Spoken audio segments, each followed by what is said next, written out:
पहले ग्रामीण जनता में जमींदार होते थे, है ना, फलना बाबू इतना जमीन के मालिक हैं तो जमींदार है। लेकिन अब वो बात नहीं है। अब जो है बहुत से जमींदार भी हैं, जो सारे जमींदार जिला कार्यालय में अपना अपना जाकर डीएम के सम्मुख, जिलाधिकारी के सम्मुख अपना सारा कागजात को प्रस्तुत कर दिए थे और जमींदारी प्रथा वहीं से समाप्त हो गई थी, है ना। तो जब जमींदारी प्रथा समाप्त हो गई तो अब सरकार की प्रथा आ गई जमींदारी का। दूसरे सभी लोग नोट कीजिएगा कि सर्वेमुखिता 4 प्रकार के होते हैं। सर्वेमुखिता 4 प्रकार के होते हैं जो आज तक विभिन्न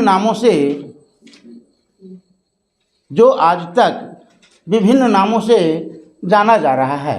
जैसे थाक वस्त्र सर्वे, हाँ, जैसे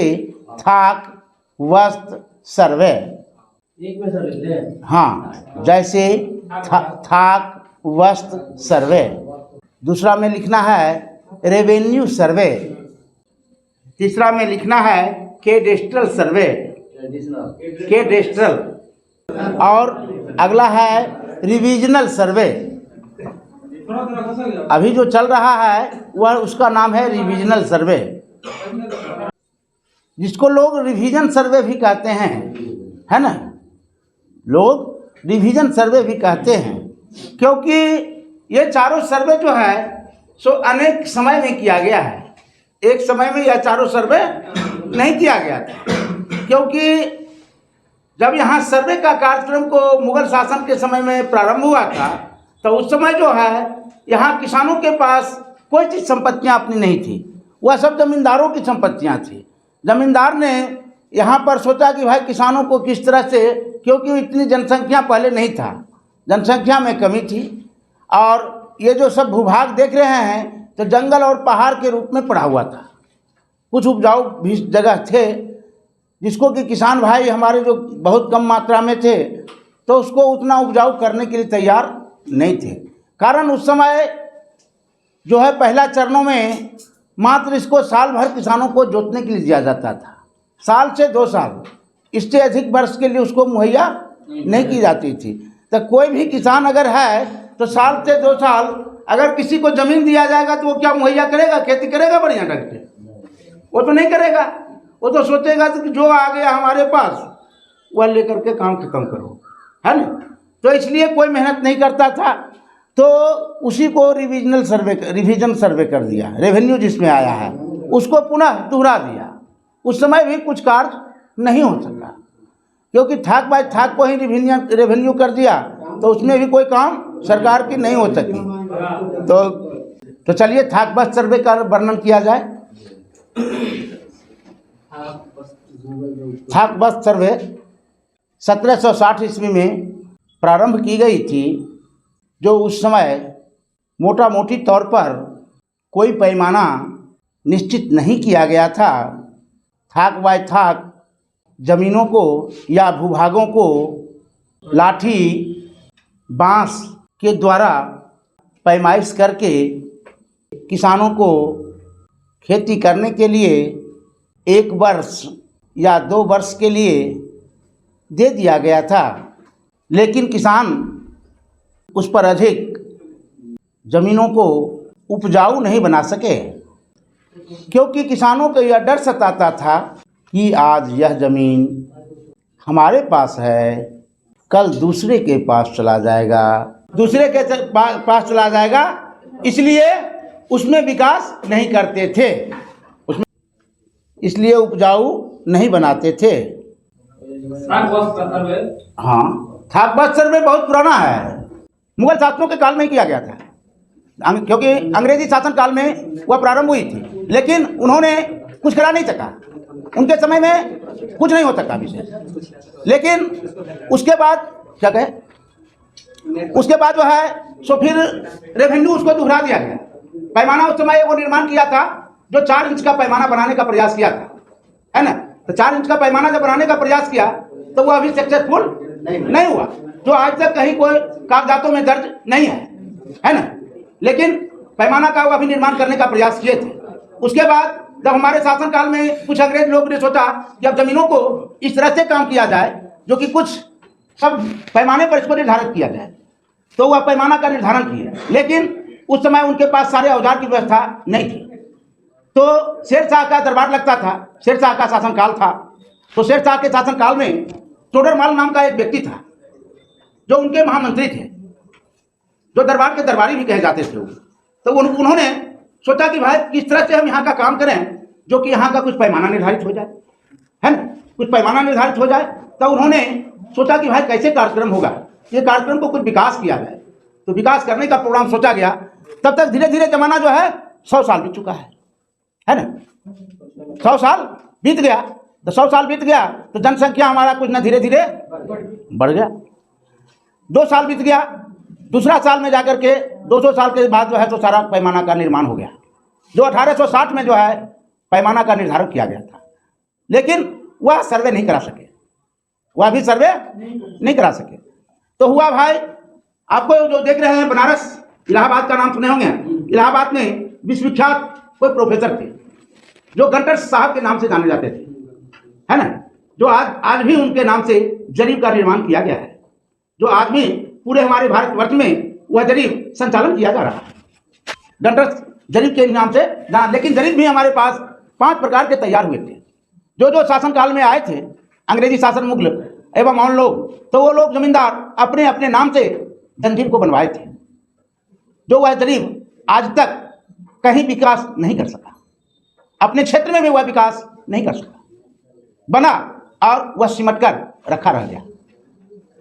जो कि कोई 55 गज है, तो कोई 52 गज है, कोई 44 गज है ना, अब कोई जो है सो आपको 39.5 गज है। तो इस तरह से वह सब सिमट करके अपने आप में रह गया, वह आगे विकास नहीं कर सका। लेकिन गंटर साहब का जो जरीब था वह संपूर्ण देश में विकास का कार्य किया।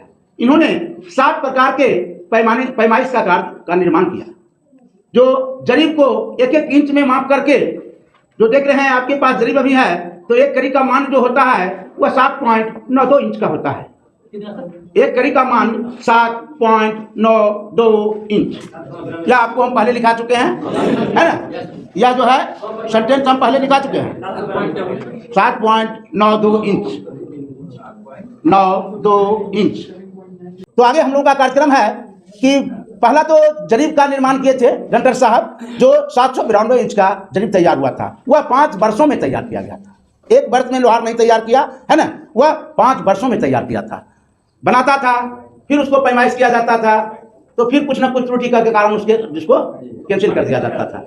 मतलब मिस्त्री भी जो था गंटर साहब से परेशान हो गया था, लेकिन वह सफलता दिया, धैर्यता से काम किया, धैर्यता से काम करके वह तैयार कर दिया, और तैयार करके लोगों को दिया गया, जो आज जरीब वह चल रहा है। उसके बाद उन्होंने फीट का निर्माण किया, जो आप फीट देख रहे हैं, तो वह फीट का निर्माण किया। ये लोग जो यह सब जो पॉइंट हम आपको बोल रहे हैं, यह सब मुख्य पॉइंट है। ये सबको आप लोग को समझना होगा और आपको अपने जहन में रखना होगा, है ना, जो कल आपको काम देगा। हम चले भी जाएंगे तो आपको आगाज रखना है, इसी से काम आप लोगों का होगा। तो फीट का निर्माण हुआ, जो देख रहे हैं कि 12 इंच बराबर 1 फीट होता है ना। उसके बाद फीट के बाद हाथ का निर्माण किए। सोचे हाथ तो अनेकों प्रकार का है, कोई 16 इंच की भी हाथ है, कोई 18 इंच की भी हाथ है, कोई 20 इंच की भी हाथ है। तो कौन सा हाथ का निर्माण किया जाए जो यहाँ का कार्यक्रम अच्छे ढंग से सफल हो सके। तो 18 इंच का हाथ का निर्माण किया, जो आज तक वह निर्माणित 18 इंच का है। उसके बाद डेग का निर्माण किए, जो हाँ पैर से देखते हैं, पैर को जो देख रहे हैं वह डेग है, तो डेग का निर्माण किए। वह जो है 33 इंच का डेग बनाए, डेग जो है 33 इंच का बनाए, जो 33 इंच का डेग से आज भी पैमाइश का काम और उसके अनुसार फार्मूला भी बनाया गया है। उसके बाद गज का निर्माण किया गया, जो आप देख रहे हैं गज 36 इंच का होता है, उससे अधिक इंच का कोई गज नहीं होगा, है ना। उसके बाद मीटर जो जाइएगा तो 6ठा पॉइंट है मीटर। मीटर जो है 39.37 इंच का मीटर बनाया गया था, 39.37 का इंच का एक मीटर बनाया गया, जो कि कपड़ा भी लेने आप जाइएगा किसी दुकान में तो उतना ही नाप के देगा, है ना, उससे अधिक आपको नहीं देगा। कुछ कम में कोशिश करेगा तो कुछ कम में दे हम, है ना, जो कि मीटर, क्योंकि बहुत हमारे किसान भाई हैं तो उनको ये पता है कि 1 मीटर तो दे दिया हमको, है ना, लेकिन हो सकता है कि कम बेसी भी होता है। उसके बाद लग्गी का निर्माण हुआ, तो लग्गी जो है 5.5 हाथ का सरकार निर्माण किया है, जो उसके हिसाब से आज तक नक्शा एवं हिसाब, सब पैमाना, ये तीनों निर्धारण एक साथ किया है, जो 5.5 के हिसाब से ही तैयार किया गया है। लेकिन हमारे क्षेत्र में जमींदार अनेकों प्रकार के थे, जमींदार जो थे अनेकों प्रकार के थे, तो जमींदार अपने स्तर से लगियां का निर्माण किया, लेकिन सरकार ने उसे भी मान्यता दी थी। या नहीं, सरकार नहीं किया कि मान्यता हम नहीं देंगे, मान्यता देंगे, लेकिन सभी का मान्य हमारे पास बराबर ही रहेगा। लेकिन 100 डिसमिल बराबर एक ही एकड़ होगा, चाहे 4 हाथ की लगियां हो या 14 हाथ की लगियां हो, सभी लगियों में समान ही नियम को लागू कर दिया हुआ, और आज भी उसी नियम पर चलाया जा रहा है ना। तो इस तरह से 7 प्रकार का गणतंत्र साहब ने निर्माण किए और 3 पैमाना को निर्धारित गणतंत्र साहब ने किया, जो कि 16 इंच, 32 इंच, 64 इंच। क्योंकि जमीन जो है, क्षेत्र में जाइएगा, खेत देख रहे हैं, जो बड़ी बड़ी प्लॉट बनी हुई है वह 16 इंच पर निर्धारण किया गया। उसके बाद कुछ आबादी वाली क्षेत्र, आबादी का मतलब है कि जहाँ घर बसा हुआ है, घर बना हुआ है, तो टुकड़े टुकड़े में घर बने हुए थे, वहाँ का 32 इंच का निर्माण किए। और जहाँ घनी, अति घनी है ना, वहाँ जो है 64 इंच का पैमाना निश्चित किए। तो यही जमीन है आपके पास, यह जमीन ही है। जमीन क्या है? यह है। इसी का मानचित्र हम सिर्फ कागजात पर 2 गुना बनाते हैं, कागजात पर 4 गुना बनाते हैं। लेकिन हिसाब जब हम पैमाना का करेंगे, तो अगर 32 का है पैमाइश किया हुआ, नक्शा बना हुआ, तो वह 16 के मानचित्र पर हिसाब करेंगे, बटे 2 कर देंगे। उसमें कोई लेकिन संकोच नहीं करना है, बटे 2। 32 का अगर है, क्योंकि आपको लिखा रहेगा नीचे में पैमाना 32 इंच है ना, पैमाना 64 इंच केवाला में रहता है, नक्शा में। केवाला में कुछ नहीं रहता, केवाला में सिर्फ आपको डिसमिल, खाता, खेसरा है ना, रकबा को कहा गया है डिसमिल, जो रकबा लिखा रहता है, और चौहद्दी है ना, एवं गवाह के नाम, बेचने वाले का नाम है ना, किस मोकिर के यहाँ आप, कौन मोकिर आपका था उसका नाम, मोहरी जिसको कहते हैं आप, वह अपना भी दस्तखत करता है साथ में, और कहाँ रजिस्ट्री करवाए हैं उस रजिस्ट्रार का मोहर, इससे अधिक नहीं रहता है। ठीक है, और सारा ब्यौरा आपका पता पूरा दोनों का उसमें अंकित रहता है, बेचने वाले का और खरीदने वाले का। हाँ, केवाला का रिकॉर्ड रजिस्ट्री ऑफिस में रहता है। उसके बाद रजिस्ट्री ऑफिस से निकलने के बाद जिला के अभिलेखागार होता है, अभिलेखागार में रहता है। उसके बाद जिला से राज्य के अभिलेखागार होते हैं, राज्य के अभिलेखागार में जाते हैं। उसके बाद ये 3 जगह रखे हुए रहते हैं, तीनों जगह आपको मिल सकते हैं। जो रजिस्ट्री हो चुका है रजिस्ट्रार के पास जाइए, जिला के अभिलेखागार में जाइए और राजधानी चले जाइए, क्योंकि ये 3 प्रतियां बना करके, एक प्रतियां आपको देता है और प्रतियां बना करके सभी लोगों को राजधानी तक भेज। भू अभिलेखागार, हाँ, जिला में भी जाइएगा तो भू अभिलेखागार। जमींदार का मतलब क्या होता है सर? जमींदार का मतलब जो होता है, जो टैक्स जमीन का वसूलता हो, उसे ही जमींदार कहते हैं, है ना। जो आप देखते होंगे कि कोई भाई हमारे बस स्टैंड का ठेका लेते हैं, तो बस स्टैंड का ठेकेदार तो वही है, ये सब लोग हो जाएंगे। जो पैसा तहसील रहा है तो वह क्या है? मुंशी पटवारी है, वह क्या है? मुंशी और पटवारी है। लेकिन पैसा जहां जमा हो रहा है वह मालिक, वह जमींदार है, उसी को जमींदार कहा गया है। तीसरा कोई जमींदार नहीं है। जैसे आज हम राजस्व जो है किसको जमा करते हैं? सरकार को, बिहार सरकार को जमा करते हैं। तो हमारे जमींदार कौन होंगे? बिहार सरकार। पहले ग्रामीण जनता में जमींदार होते थे, है ना, फलना बाबू इतना जमीन के मालिक हैं तो जमींदार है। लेकिन अब वो बात नहीं है। अब जो है बहुत से जमींदार भी हैं, जो सारे जमींदार जिला कार्यालय में अपना अपना जाकर डीएम के सम्मुख, जिलाधिकारी के सम्मुख अपना सारा कागजात को प्रस्तुत कर दिए थे, और जमींदारी प्रथा वहीं से समाप्त हो गई थी, है ना। तो जब जमींदारी प्रथा समाप्त हो गई तो अब सरकार की प्रथा आ गई जमींदारी का, दूसरे का प्रथा नहीं है। तो आगे हम लोग चले, थोड़ा सा वर्णन रेवेन्यू सर्वे का भी कर दिया जाए। अगला है रेवेन्यू सर्वे। थाकवश सर्वे को ही पुनः दोहरा दिया गया था, इससे अधिक कार्य रेवेन्यू सर्वे में नहीं किया गया है।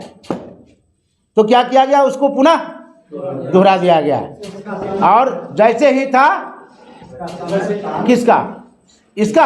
इसका भी नोट कर दीजिए। सन 1844 तक रेवेन्यू सर्वे का काम कर दिया गया था। तीसरा है कैडेस्ट्रल सर्वे। यह सर्वे 1888 से प्रारंभ किया गया था, लेकिन संचालन 1896 से लेकर 1925 तक समाप्त किया गया था। हर एक जगह एक एक इंच जमीन का सर्वे कर दिया गया था और मानचित्र भी इसी समय तैयार किया गया था, जो आज तक धरातल पर लागू है। इस सर्वे के होने से किसानों को अस्थायी रूप में जमीनों पर अधिकार दिया गया है। खरीदने, बेचने एवं किसी को दान पत्र देने का अधिकार दिया गया है। इसमें 16 इंच बराबर 1 मील के स्केल के पैमाने पर मानचित्र बनाया गया था, जो जमीन और मानचित्र हूबहू जो पैमाइश करने में सर्वेयर को किसी तरह की परेशानियां नहीं होती थी। कैडेस्ट्रल सर्वे जब आ गया तो आप ज़मीन को बेच सकते थे और ज़मीन को खरीद सकते थे। हाँ, और पहले यह व्यवस्था ज़मीन बेचना और खरीदना नहीं था, क्योंकि आपका कुछ था ही नहीं। आपके पास क्या था? रहने के लिए भी एक झोपड़ीनुमा मकान थी। पहले इतने जो देख रहे हैं रेन बसेरा, तो इतने रेन बसेरा हमारे पास नहीं थे। पहले खाने के लिए मुहताज लोग रहते थे, महुआ खाते थे, है ना? महुआ का नाम सुने होंगे आप लोग। तो महुआ खा करके जिंदगी यापन होता था। जमींदार के यहाँ ही भोजन बनता था, जो दोनों टाइम चूल्हा जलता था। और जो हमारे किसान थे, उनके पास दोनों टाइम का चूल्हा नहीं जलता था। उनके पास क्या था? 10 को जानवर है, वह चरा करके दूह करके और किसी टाइम मट्ठा पी करके समय कट जाता था, और किसी टाइम कुछ जो है अगर रोटी हो गई तो हो गई, और नहीं तो खेसारी उस समय बहुत काफ़ी उपजता था। सरजमीन पर खेसारी का नाम आप लोग सुने होंगे। तो वह खेसारी बूंद छीट देता था और वह उपज हो जाती थी। गेहूँ नहीं होता था, बहुत कम। गेहूँ बहुत कम होता था। जौ होता था, जौ का नाम सुने होंगे। तो जौ होता था, कहीं भी फेंक देता था तो बीघा में 55 मन जौ हो जाता था। मठ का जो जमीन आता है वो किसके अधीन आता है? मठ के मठाधीश के अधीन आता है। वो खरीद बिक्री जो होती है, वह खरीद बिक्री नहीं होती है। एग्रीमेंट होती है। अगर वह बेच लेता है तो वह जाकर खाने के लिए वह दे सकता है। वह एग्रीमेंट कर लेता है कि वह सदामदी के लिए उसका हो जाए, तो वह संभव नहीं है, उसकी दाखिल खारिज भी नहीं होगी। सरकार के अधीन नहीं आती। वो सरकार के अधीनस्थ आती है। वह जमीन बिकता नहीं है। मठ, मंदिर, मस्जिद, ये सब का जमीन, गुरुद्वारा, चर्च, ये सब का जमीन बिकता नहीं है। यह सब दान किया गया है। मठ न्यायाधीश होता है, न्याय होता है, न्याय उत्काती बनता है। जैसे हर बोर्ड का स्थापना किया हुआ है, कोई भी ऐसा बोर्ड नहीं है जिसमें कि बोर्ड की स्थापना नहीं है, है ना? अब मठ का भी बोर्ड बना हुआ है, धर्म बोर्ड से वह जुड़ा हुआ है। वह जमीन खरीद और बिक्री नहीं होता है। मठाधीश बेच लेते हैं, एग्रीमेंट कर देते हैं, लेकिन वह दाखिल खारिज नहीं हो पाता। हाँ, वह तो एग्रीमेंट में लिखा हुआ होगा कि आपको 10 साल या 20 साल या 50 साल के लिए एग्रीमेंट किया गया है। देखिए, मैक्सिमम तो अभी 100 साल की एग्रीमेंट सरकार करा रही है। 96 साल की, 96 साल तक 1 से 2 पीढ़ियां उसके गुजर जाएंगे, और वह जमीन जो अगला लिया है वह भी कई को यहाँ बदल देगा, इसकी भी गारंटियां नहीं है। लेकिन ज़्यादा से ज़्यादा 5 वर्षों के लिए ही एग्रीमेंट काफ़ी है। 5 वर्ष से अधिक का एग्रीमेंट करना गुनाह के कबूल में आता है ना?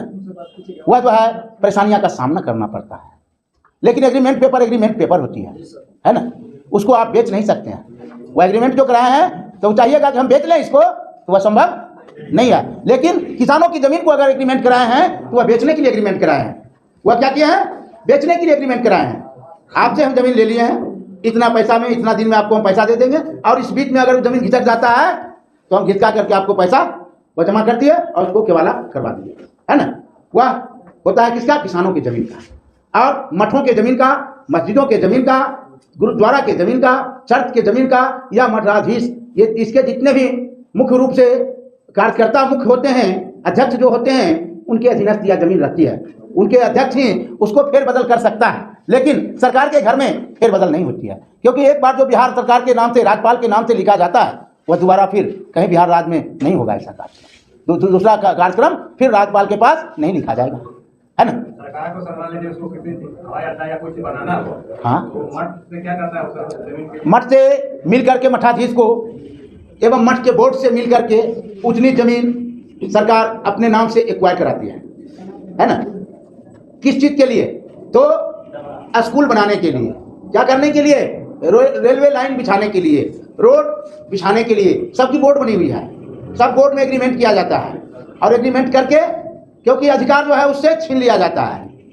अधिकार एग्रीमेंट होने के बाद उसका अधिकार उतना, जितना दिन का एग्रीमेंट हुआ है उतना दिन तक वो अधिकार अधिपत्य उस पर नहीं जमा सकता है। उसके बाद ही अधिपत्य अपना उस पर जमा सकता है और दावा कर सकता है। दान जो किया जाता है उसमें भी एग्रीमेंट रहता है या दान में पूर्ण दान रहता है, उसमें कोई एग्रीमेंट नहीं होता। नाम पर दान किया हुआ है, हाँ अगर सरकार को हम नाम पे दान किए हुए हैं, हाँ अगर वो दान नाम हटा देगा हाँ तो वो दान क्या हुआ फिर वापिस हो जाएगा उसका जितना होगा उधर? नहीं, जो दान हो गया, जो नाम से अगर वो सरकार को आपने राज्य सरकार के नाम से दान कर दिया, राज्य सरकार की स्वेच्छा हो गई कि अब हम किसानों को दान कर दें, है ना, तो किसानों को नाम से कर सकता है। वो सरकार के रूप में है, सरकार का निर्णय है, हमारा निर्णय नहीं होगा, आपका निर्णय नहीं होगा। आज जो है तो देख रहे होंगे कि आपको क्षेत्र में एक ठो विनोबा भावे का नाम सुने होंगे, हमारे जो है प्रतिष्ठित और एवं विश्वविख्यात लोग विनोबा भावे थे। उनके नाम से हर क्षेत्रों में जमीन को प्रदान किया गया है। जो वह जमीन पर आज सरकार अगर चाहती है तो उस जमीन को किसी भी किसानों के नाम से जमीन पर बसने के लिए दिया जा सकता है। वह सरकार का जमीन है और बहुत से हमारे ऐसे किसान हैं जो उसको बलपूर्वक कब्जा करके जोते हुए हैं और खा रहे हैं, है ना। ये हमारी संपत्ति है, लेकिन सरकार के घर में एक एक इंच का रिकॉर्ड रखा हुआ है। आपके पास अपने जमीन का भी रिकॉर्ड नहीं मौजूद होगा, लेकिन सरकार के घर में आपके जमीन का भी रिकॉर्ड रखा हुआ है ना। कुछ ऐसे जगह हैं जहाँ की जल गए, गल गए और फट गए। ये 3 सेंटेंस सामने आ रहा है ना। चोरी हो गई, यहाँ कार्यालय आया था तो चोरी हो गई है ना। तो हुआ कि भाई यहाँ चोरी हो गई, और जगह तो चोरी नहीं हो गई है, क्योंकि 3 कागजातें इसकी रखी हुई है ना। आपके घर में रखा हुआ था, चोरी हो गया, कागजात लेके भाग गया, तो आप सीधे उठे और जिला कार्यालय चले जाएं, अभिलेखागार चले जाएं। अभिलेखागार में अगर गल गया है, सड़ गया है, पच गया है, तो सीधे आप राजधानी निकल जाएं। राजधानी में आपके जिला बेसिस पर प्रखंड के नाम पर रखा हुआ है सब, है ना। जिला पटना जो राजधानी जिसका है, उसका भी राजधानी पहले कोलकाता था। कोलकाता का नाम आप लोग सुने होंगे, जिसको अभी कलकत्ता के नाम से लोग जाना जाता है। वह कलकत्ता में आपको हर चीज़ रखा हुआ है सुरक्षित। जैसे पेपर अभी जैसे नया निकला है तो आपको देखने में लगेगा नई पेपर रखा हुआ है। इतनी उसकी रख रखावट और व्यवस्था सरकार किए हुए है। अगला प्रोग्राम है हम लोगों का कैडेस्ट्रल सर्वे, तो यहाँ तक हो गई है ना। इसमें ज़मीनों पर किसानों को पूर्ण रूप से अधिकार दिया गया है ना, जो इसी समय और सरकार ने बिहार, बंगाल टेनेंसी एक्ट कानून बनाकर किसानों को जमीन पर संपूर्ण रूप से अधिकार दिया गया है, जो कैडेस्ट्रल सर्वे में किया गया था। यह एक कानून है, इसमें जमीनों पर अधिकार देने के लिए यह कानून बनाया गया था और बना करके तब सरकार किसानों को अस्थाई सभी तो किसान ही हैं, सभी तो किसान ही हैं। जिसके पास अगर 2 धुर भी जमीन है तो वह क्या है? मजदूर है, उसको क्या कहेंगे? वह भी किसान है, वह भी जमींदार है, वह भी मेरे दोस्तों, मेरे साथियों, वह भी जमींदार है। इसलिए छोटे से बड़े लोगों का भी किसान में ही नाम आता है ना। इसलिए उस कानून के तहत में, उस कानून के अंतर्गत सभी लोग आएंगे, एक भी लोग उस कानून से बाहर नहीं रहेंगे। सभी लोग जमींदार हैं। जिसके पास अधिक जमीन होती है, जमीनों की रकबा जमींदार की परिभाषा है कि जिसके पास अधिक जमीन होती है तो उनकी समाजों में प्रतिष्ठा, वह धनवान के नाम से जाने जाते हैं, है ना, जमींदार के नाम से जाने जाते हैं। और उनके पास, जिनके पास अधिक ज्ञान होता है तो वह ज्ञानवान के नाम से जाने जाते हैं। जो कुछ बोलने चालने में अधिक विख्यात हैं तो वह विद्वता के नाम से जाने जाते हैं, जो विद्वान का काम होता है। है ना, जो कवि के रूप में भी प्रस्तुत होते हैं। तो सभी का मेरे साथियों उदाहरण अलग अलग है ना। यह नहीं कि सभी को एक ही भाषा में हम लपेट देंगे तो नहीं होगा। बंधुओं, अगला है रिविजनल सर्वे, जो कैडेस्ट्रल सर्वे को पुनः दोहरा दिया गया था, जो आज तक प्रचलित है, और इस सर्वे में कोई इससे अधिक कार्य नहीं किया गया था। इस सर्वे में और कोई अधिक कार्य नहीं किया गया था। कब दोहराया गया था सर? हाँ, कौन से साल दोहराया गया था? लगले दोहरा दिया गया है, पिछले पर आगे आगे कैडेस्ट्रल और पीछे पीछे रिविजनल। तो इसमें कोई समय सीमा निर्धारित नहीं किया गया है, इसका कोई समय सीमा निर्धारित नहीं किया गया था। और अभी भी जो हो रहा है इस सर्वे का कोई नाम नहीं है, इस सर्वे का नाम ही है रिविजनल सर्वे। अभी जो हो रहा है इस सर्वे का नाम भी होगा रिविजनल सर्वे। आगे भी जो सर्वे किया गया था 1967 से 70 तक, वह भी था रिविजनल सर्वे। उस सर्वे का भी कोई नाम है? यहाँ के कोई किसान भाई हैं तो बताएं हमको, यहाँ उसका भी कोई नाम रखा गया था। लेकिन नहीं, ये 4 सर्वे जो तैयार किया गया था, यही 4 सर्वे के नाम से आज तक सभी सर्वे का काम हो रहा है। और कोई सरकार कोई नाम को प्रस्तुत नहीं, क्योंकि जब इससे अधिक कार्य बढ़ चढ़ करके कीजिएगा तब ना कोई नाम प्रगति होगा। जब इसमें कुछ अधिक जोड़ने का ही काम नहीं करेंगे तो, क्योंकि पूरा दोहरा रहे हैं। क्या कर रहे हैं? जो जमीन आज है आपका है और कल वह जमीन इनके नाम पर हो गया, तो सिर्फ उसको क्या कर रहे हैं? उसको दोहरा रहे हैं कि आज यह बेच चुके हैं, इनके नाम पर यह जमीन खरीदी गई है, उसी को दोहराना हुआ है ना। जो सरकार उसकी प्राप्ति लेती है कि यह कहाँ से है, कैसे है और क्या है, ये तीनों सेंटेंस को वह जांच परीक्षा इसके अंतर्गत लेती है, परीक्षण करती है उसका। क्योंकि हर एक आगे क्वेश्चन एक आ गया है सामने, लिखिए तो, सर्वे कितने वर्षों में होना चाहिए?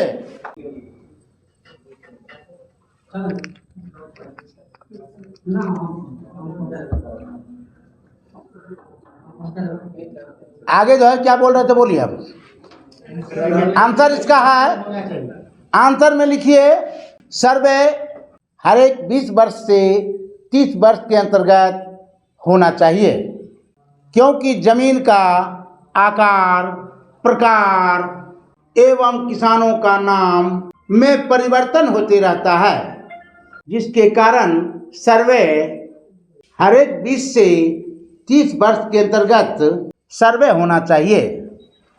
लेकिन सरकार के पास कर्मचारीगण एवं कर्मी नहीं रहने के कारण कई वर्षों में सर्वे कराया जा सकता है, जो कहीं 100 साल, कहीं 70 साल, कहीं 55 साल में सर्वे का कार्यक्रम को कराया जाता है। अगर सरकार के पास अस्थायी रूप से कर्मचारीगण एवं कर्मियां मौजूद रहते हैं तो सर्वे 20 से 30 वर्ष के अंतर्गत हो सकता है। तो आगे लिख लीजिए, डिसमिल से धूर निकालने का सूत्र। डिसमिल गुने 968 बटे 5 भागा लग्गी स्क्वायर, है ना, नोट कर लीजिए।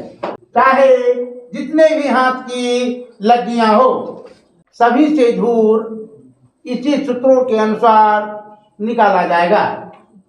और अगला पॉइंट बदल जाएगा, धूर पॉइंट में आने के बाद या दशमलव में आने के बाद 5 से भागा देने पर भागफल धूर की होगा, तथा शेष फल को 4 से गुना करने पर जमीन की छोटी इकाई फुर्की होगा।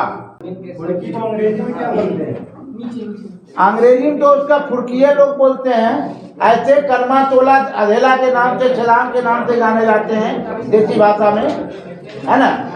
कलमा तोला, छलांग, पाए, इस सब का नाम रखा गया है, ठीक है। कनी वही है। तो चलिए आगे लिखिए, 20 धूर बराबर 1 कट्ठा, 20 कट्ठा बराबर 1 बीघा, 20 धूर बराबर 1 कट्ठा, 32 कट्ठा बराबर 1 एकड़, 5.5 हाथ की लग्गी से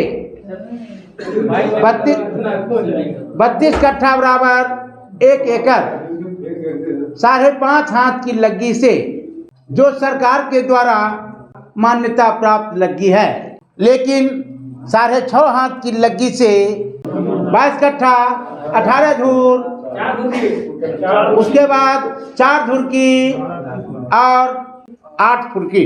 आज जो है तो हम लोग तीसरा दिन हम लोग का कार्यक्रम है और हम लोग जमीन से संबंधित सर्वे का ट्रेनिंग लेने के लिए आए हैं और रास्ते में कोई पूछ देंगे।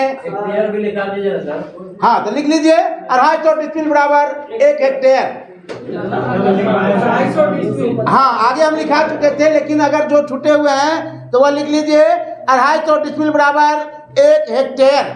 1 हेक्टेयर बराबर 5.5 हाथ की लग्गी से 4 बीघा और 6.5 हाथ की लग्गी से पुनः यह जमीन 2 बीघा 12 कट्ठा 5 धूर 11 धुरकी और 4 फुरकी होता है।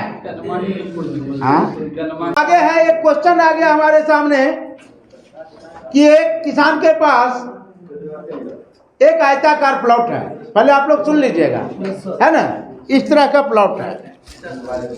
हम बना देते हैं, आप लोग भी इसको मिटाया जाएगा, कल आएगा, ठीक है ना। देखिए इस तरह का एक प्लॉट है ना, जो कि जिसको आप आयताकार प्लॉट कहेंगे, है ना, क्योंकि लंबाई एक समान है और चौड़ाई एक समान है। आप लोग को दिखाई, देख लीजिए, आप लोग थोड़ा सा बारी बारी से सब लोग देख लीजिए। यहाँ हम बना दिए हैं, ठीक है। जिसका लंबाई जो है एक तरफ जो है यहाँ पर जो है 100 कड़ी है। क्या है? 100 कड़ी, 100 कड़ी है और चौड़ाई जो है 20 कड़ी है, है ना। ये भी चौड़ाई क्या है? 20 कड़ी है। तो क्षेत्रफल कितना डिसमिल होगा, है ना। तो क्षेत्रफल कितना डिसमिल होगा, ठीक है। क्वेश्चन लिख लीजिए आप लोग। हाँ, 2000। अब हमको क्या पता है, हम तो कुछ जानते ही नहीं अभी हैं। अभी तो हम उसको देखेंगे तब ना बताएंगे। तो इसमें क्या करना है आपको मेरे बंधुओं, है ना, आयत का क्षेत्रफल बराबर लंबाई गुने चौड़ाई होता है ना। तो आप लोग को सूत्र भी हम लिखाए थे। अगर जो बंधु नहीं लिखे हैं तो ये पहले क्वेश्चन लिख लीजिए। एक आयताकार मैदान है जिसकी लंबाई 100 कड़ी तथा चौड़ाई 20 कड़ी है, तो क्षेत्रफल कितना डिसमिल होगा। एक आयताकार मैदान है जिसकी लंबाई 100 कड़ी चौड़ाई 20 कड़ी, तो क्षेत्रफल कितना डिसमिल होगा। हाँ, अभी लंबाई है ना, ये 4 बार हो गया। हाँ, वाह। लंबाई 100 कड़ी तथा चौड़ाई 20 कड़ी,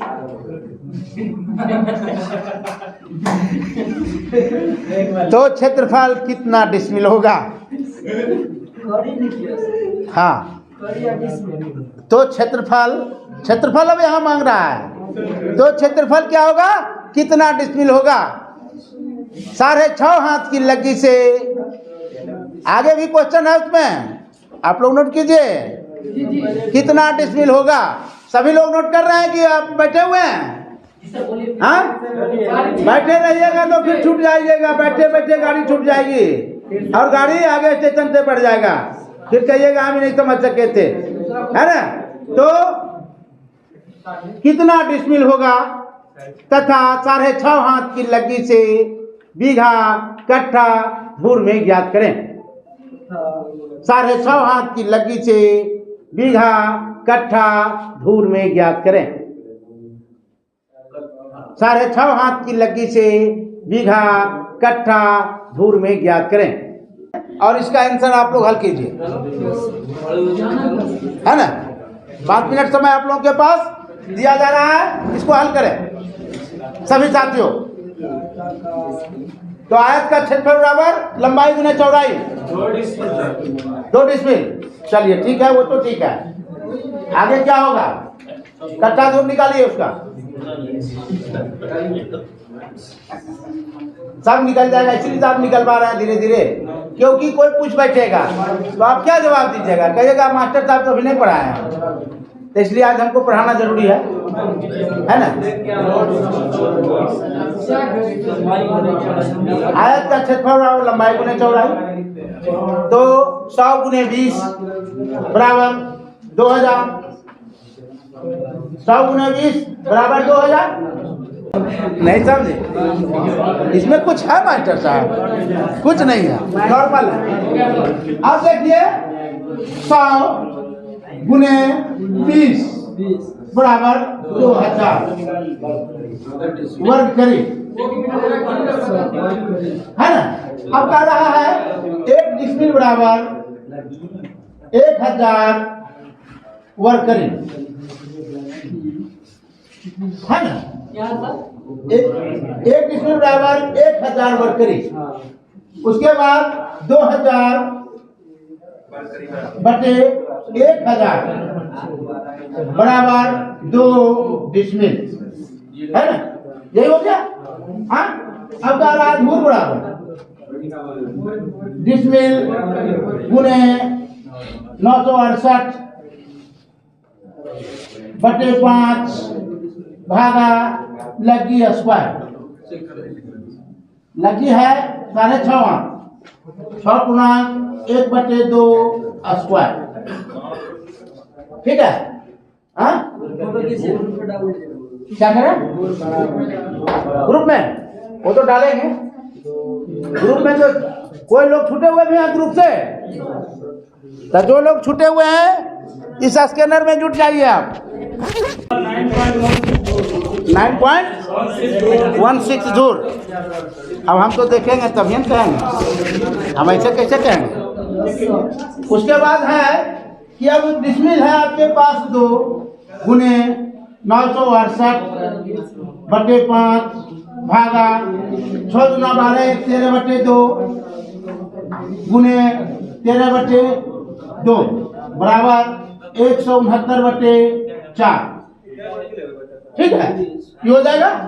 तो अब यहाँ कर देंगे 2 गुने 968 बटे 5 गुने 4/169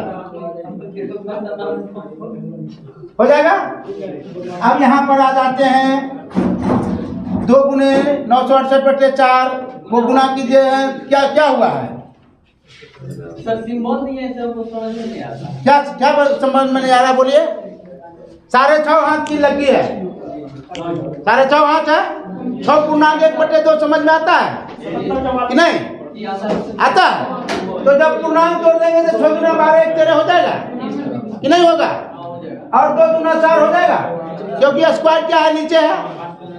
स्क्वायर क्या है? नीचे है। तो 6 गुना 12 1 13/2 और 13/2 हो जाएगा, क्योंकि डबल है। जब स्क्वायर को तोड़ेंगे, दुगना नहीं करेंगे तो टूटेगा, वो नहीं टूटेगा। तो तोड़ने के लिए हमको क्या किया गया है? दुगना कर दिया गया है।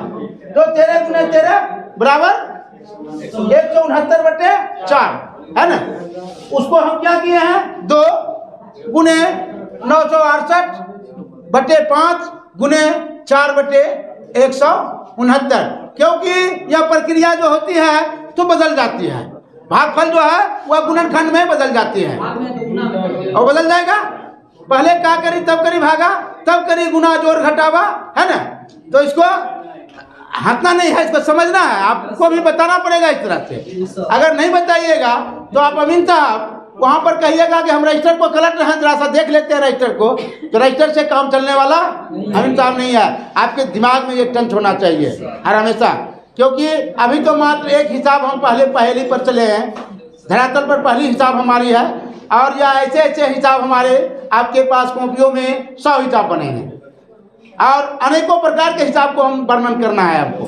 ऐसा नहीं कि आज दिए हैं और कल नहीं। अभी जो है तो आपको हम एक हिसाब देंगे जो कि कल घर से वो बन करके आएगा, जो हम कल उसको फिर चेक करेंगे 5 मिनट के लिए, ठीक है, जो फिर हम सबको प्रस्तुत करेंगे।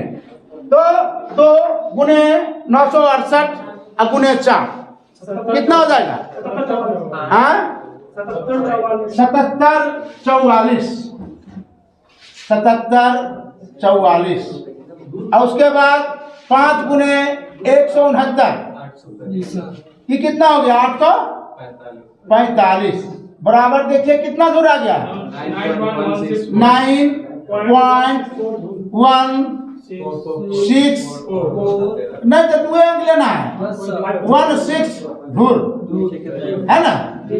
अब कह रहा है कि 20 धूर बराबर 1 कट्ठा 20 धूर बराबर 1 कट्ठा तो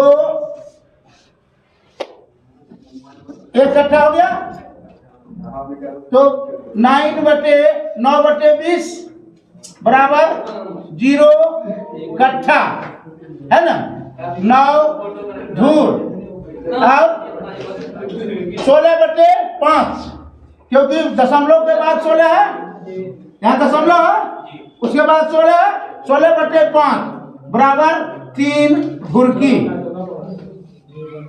और 1 गुने 4 बराबर 4 घुरकी। यही तो आंसर होता है। चलिए इसको सभी को मैसेज कर दीजिए नोट भी कर लीजिए अपने अपने